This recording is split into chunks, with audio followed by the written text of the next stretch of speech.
Assalamualaikum warahmatullahi wabarakatuh. Saya Heru Adi Purnama dari kelompok 6 ingin memaparkan komunikasi bisnis dan kepemimpinan untuk materi kuliah perilaku organisasi.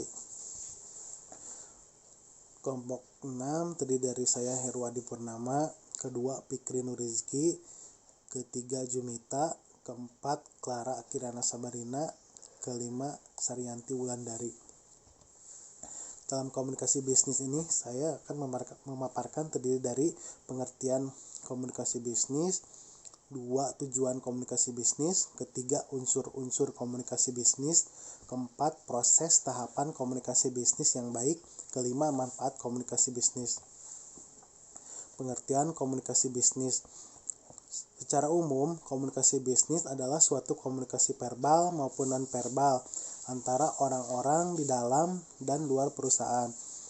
Hal ini meliputi gagasan, ide, pendapat, hingga informasi yang dilakukan secara personal ataupun impersonal. Dalam pengertian lain, komunikasi bisnis adalah cara karyawan berinteraksi satu sama lain untuk mencapai tujuan bisnis tertentu. Menurut para ahli, menurut Katz, komunikasi bisnis merupakan suatu pertukaran ide, pesan, dan konsep yang berkaitan dengan pencapaian serangkaian tujuan komersial.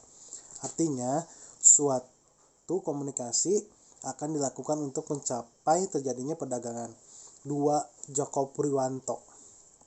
Sementara itu, Joko Purwanto beranggapan bahwa komunikasi bisnis merupakan komunikasi yang digunakan di dalam dunia bisnis yang terdiri atas berbagai macam bentuk komunikasi, baik secara verbal maupun non-verbal, untuk mencapai tujuan tertentu sesuai dengan kepentingan bisnis para pelaku komunikasi tersebut. 3. Menurut Rosenbaum. Rosenbaum mengungkapkan komunikasi bisnis merupakan sebuah proses pertukaran ide-ide atau opini, informasi, perintah, dan sejenisnya yang diutarakan baik secara personal maupun tidak personal melalui tanda-tanda atau simbol tertentu demi mencapai tujuan-tujuan suatu perusahaan. 2. Tujuan komunikasi bisnis. 1. Memberi informasi, informing. Komunikasi bisnis memiliki tujuan to informing atau memberikan informasi yang berkaitan dengan dunia bisnis kepada pihak lain. Sebagai contoh, seorang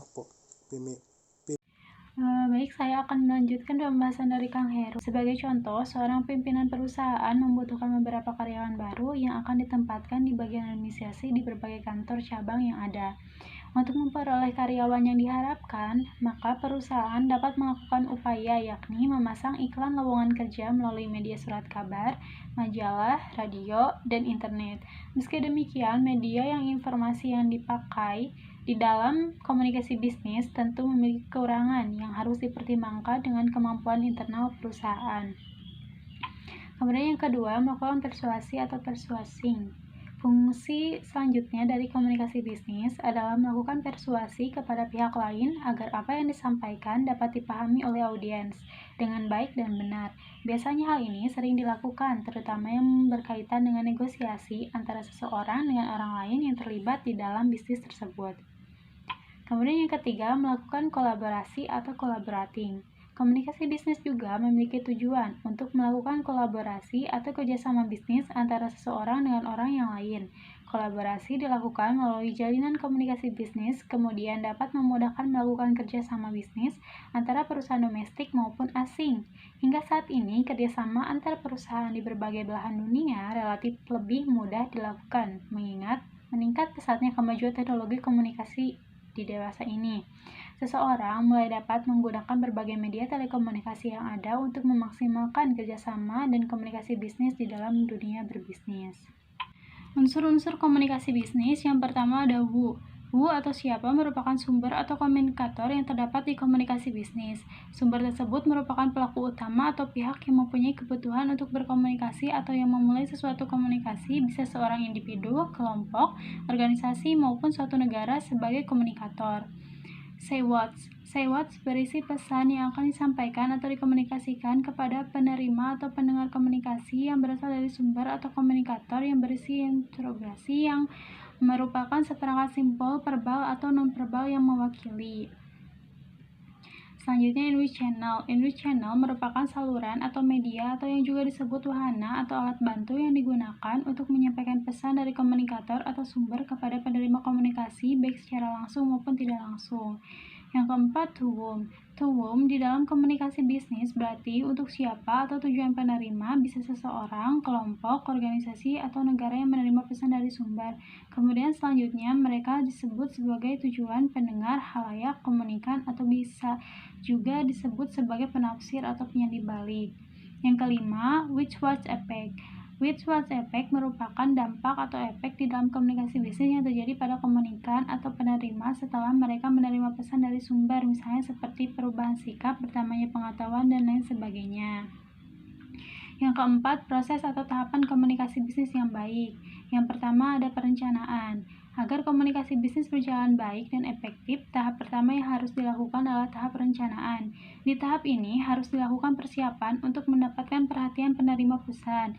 Dimulai dengan melakukan komunikasi dengan pernyataan tepat mengenai alasan dan pentingnya pesan. Perlu juga untuk menyamakan strategi dan mengatasi berbagai risiko yang mungkin terjadi. Hal yang paling penting, jangan biarkan klien kita bersikap bingung dan bahkan mengabaikan pesan yang disampaikan karena pesan tersebut disampaikan berbelit-belit. Oleh sebab itu, buat perencanaan yang matang agar pesannya sampai dan dapat diterima. Yang kedua, bersikap profesional tanpa membawa perasaan. Bersikap profesional adalah hal yang paling penting dalam proses komunikasi bisnis. Tidak bisa dipungkiri, setiap orang pasti memiliki sedikit ruang untuk mengungkapkan sisi emosionalnya ketika membuat keputusan, terutama keputusan bisnis.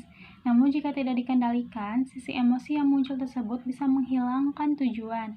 Akhirnya seseorang gagal atau tidak berhasil mencapai tujuannya dan justru bersikap keras kepala untuk mencapai tujuan berdasarkan emosional semata.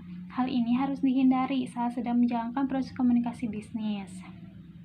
Perlu diketahui bahwa tujuan dilakukannya komunikasi bisnis bukanlah tujuan pribadi, sehingga sangat penting mengelola atau memanajemen egoisme dan emosional agar pesan yang ingin disampaikan dapat tercapai dengan maksimal. Selanjutnya, bersikap taktis dan efisien. Bersikap taktis dan efisien saat menjalankan komunikasi bisnis sangat penting untuk dilakukan karena saat ini, jika melakukan komunikasi bisnis secara tertulis, sangat banyak transaksi bisnis yang semata-mata hanya dilakukan melalui email untuk menyampaikan tujuannya. Harus dipertimbangkan bahwa menyampaikan pesan melalui email harus memperhatikan cara yang lebih efektif. Hal ini karena dunia olah pesan teks, baik melalui PC maupun ponsel, malah tidak memungkinkan seseorang untuk menggunakan tanda baca dan memisahkan topik menjadi paragraf.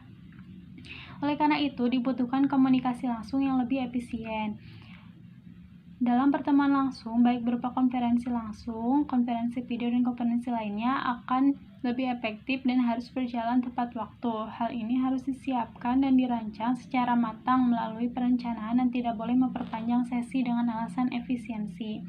Yang keempat, menjadi pendengar yang baik. Karakteristik komunikasi bisnis yang efektif adalah dengan menjadi pendengar yang baik. Ketika kita bisa mendengar dengan baik, maka akan memberi orang lain kesempatan untuk berpendapat di dalam sebuah forum komunikasi tersebut.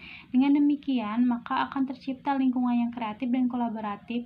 Suasana tersebut kemudian akan mampu membantu menguak berbagai potensi baru dalam dunia bisnis, sehingga komunikasi bisnis yang berlangsung bisa semakin efektif dan makin hidup. Yang kelima yaitu manfaat komunikasi bisnis. Di antaranya yang pertama, meningkatkan keterlibatan pegawai, mengurangi komunikasi yang tidak dibutuhkan, mengatasi miskomunikasi, mendorong produktivitas pegawai, meningkatkan komunikasi antar departemen, meningkatkan komunikasi dengan pegawai, work from home, mendukung upaya berbagai pengetahuan, meningkatkan kepuasan dan retensi konsumen, membangun budaya bisnis yang lebih baik, sebagai upaya membangun citra perusahaan di mata masyarakat, dan meningkatkan keberhasilan bisnis perusahaan. Yang selanjutnya itu materi kepemimpinan. Materi kepemimpinan dibagi ke dalam 5 bagian, yaitu pengertian kepemimpinan, fungsi kepemimpinan, tujuan kepemimpinan, sifat pemimpin, dan macam-macam gaya kepemimpinan. Yang pertama yaitu pengertian kepemimpinan. Pengertian secara umum. Pengertian kepemimpinan secara umum adalah sebuah kemampuan yang terdapat di dalam diri seseorang untuk bisa mempengaruhi orang lain, atau memandu pihak tertentu untuk mencapai tujuan. Yang kedua yaitu pengertian menurut beberapa para ahli. Di antaranya satu, menurut George R. Terry, pengertian kepemimpinan adalah hubungan yang ada dalam seseorang atau pemimpin dan pengaruh yang lain untuk bekerja secara sadar dalam kaitannya dengan tugas untuk mencapai tujuan yang diinginkan. Yang kedua yaitu menurut William J. Scott tahun 1962, berpendapat bahwa pengertian kepemimpinan adalah proses mempengaruhi kegiatan yang diselenggarakan dalam kelompok dalam upaya mereka untuk mencapai tujuan yang ditetapkan. Dan yang terakhir yaitu dari Rauch dan Behling tahun 1984. Pengertian kepemimpinan adalah proses mempengaruhi aktivitas kelompok yang terorganisir terhadap pencapai tujuan. Fungsi kepemimpinan. Menurut Hamdani Nawawi dalam bukunya yang berjudul Kepemimpinan yang Efektif menjelaskan berbagai macam fungsi kepemimpinan sebagai berikut. Ada 5 fungsi. Yang pertama yaitu fungsi instruktif. Fungsi ini menempatkan pemimpin sebagai pengambil keputusan dan pemberi tugas terhadap para bawahannya. Sementara itu, para bawahan bertugas untuk menjalankan segala instruksi yang diperintahkan oleh para pemimpin.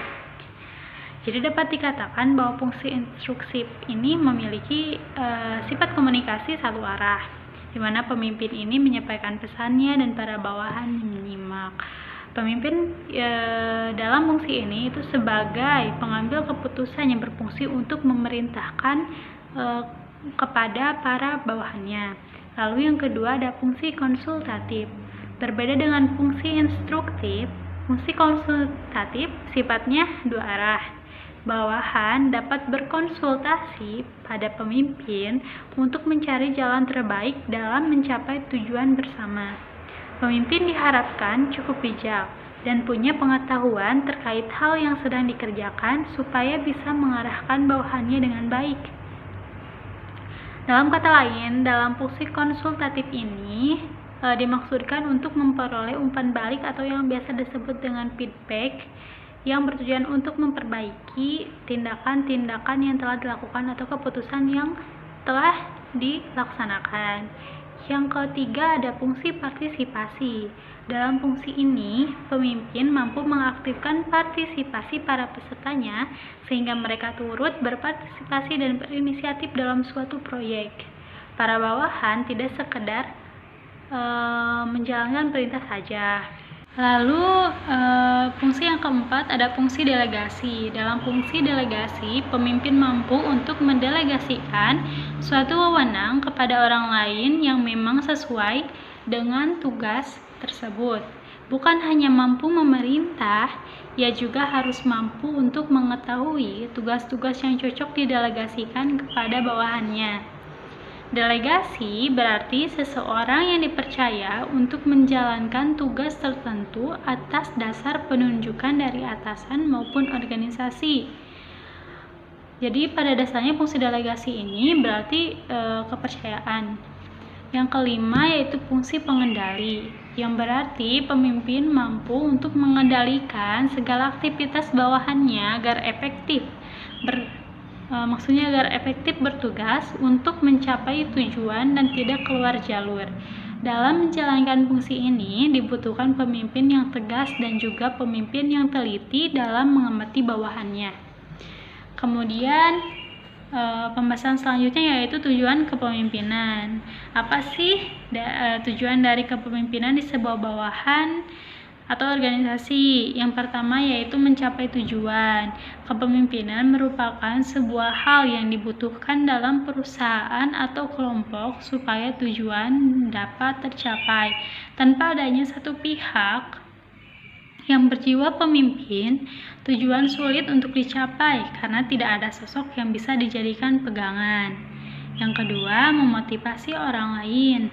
Tujuan lain dari kepemimpinan adalah untuk memotivasi orang lain agar bisa melakukan sebuah hal dengan baik dan memaksimalkan kemampuan.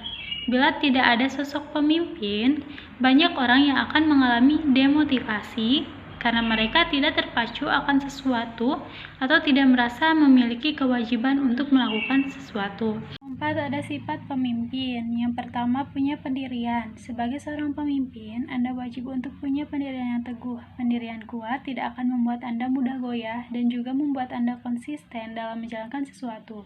Bayangkan apabila pendirian Anda mudah goyah, sudah pasti Anda akan mudah untuk dipengaruhi orang lain dan tak dapat mendelegasikan tugas-tugas kepada bawahan dengan baik.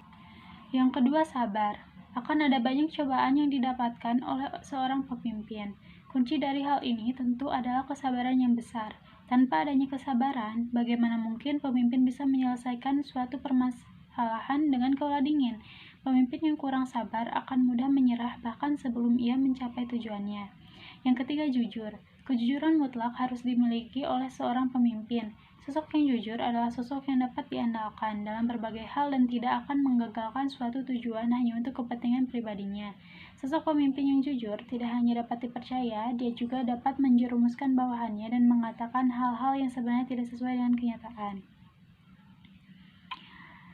Yang keempat adalah komunikatif. Komunikatif artinya pemimpin mampu menyampaikan berbagai hal dengan jelas dan tidak menimbulkan kesalahpahaman. Untuk bisa memiliki sifat ini, pemimpin harus tahu bagaimana metode komunikasi yang baik. Metode komunikasi yang baik artinya adalah komunikasi yang persuasif yang mampu menarik orang untuk melakukan sesuatu tanpa paksaan. Selain itu, pemimpin yang baik juga semestinya terhindar dari kesalahan penyampaian pesan. Yang kelima, terbuka terhadap pendapat. Seseorang boleh menjadi cerdas, tetapi percuma apabila mereka tidak terbuka terhadap ilmu dan juga pendapat baru. Seorang pemimpin wajib terbuka terhadap setiap pendapat yang ada dan tidak boleh menutup diri. Apabila seorang pemimpin menutup diri dari pendapat dan wawasan, mereka tidak akan dapat menjadi orang yang lebih baik dan juga membuat tujuan tak kunjung tercapai. Pemimpin yang tertutup dengan pendapat atau wawasan juga tak akan mampu untuk menganalisa kelebihan dan potensi bawahannya. Yang keenam, tidak mudah iri. Pada dasarnya, pemimpin memang seseorang yang lebih unggul daripada bawahan. Namun, bukan berarti pemimpin iri apabila bawahannya unggul dalam suatu hal dan justru berusaha untuk terlihat baik.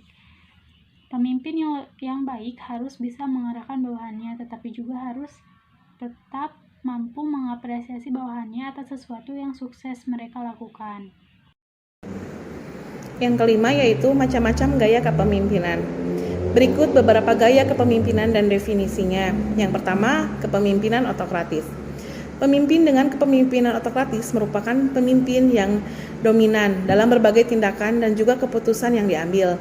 Kekuasaan pemimpin yang sangat mutlak dan hampir tidak ada celah untuk para bawahan untuk memberikan masukan.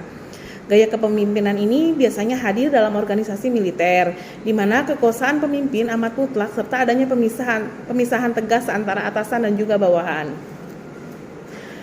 Yang kedua yaitu kepemimpinan birokrasi. Kepemimpinan birokrasi biasanya diterapkan dalam kantor-kantor pemerintahan atau perusahaan besar yang sudah memiliki budaya kuat mengakar sejak lama. Gaya kepemimpinan birokrasi mengatur berbagai macam hal secara sistematis. Ada aturan-aturan yang sudah ditetapkan untuk urusan-urusan tertentu, sehingga dalam konteks ini bawahan tidak punya ruang untuk menobraknya dan harus mengikuti regulasi yang ada. Yang ketiga yaitu kepemimpinan partisipatif. Gaya kepemimpinan yang satu ini memberikan ruang bagi bawahan untuk berpartisipasi lebih dalam pembuatan sebuah keputusan. Pendapat bawahan didengarkan tentu bila memberikan pandangan yang baru dan sesuai dengan tujuan yang ingin dicapai.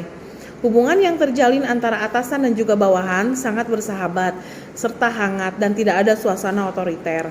Gaya kepemimpinan yang satu ini sangat cocok diterapkan di perusahaan-perusahaan rintisan atau organisasi nirlaba. Yang keempat yaitu kepemimpinan delegatif. Pada gaya kepemimpinan delegatif, para bawahan memberikan kebebasan oleh para pemimpin. Maka dari itu, bawahan punya ruang untuk melakukan hal-hal yang sesuai dengan keyakinan mereka dan mampu mengambil keputusan sendiri.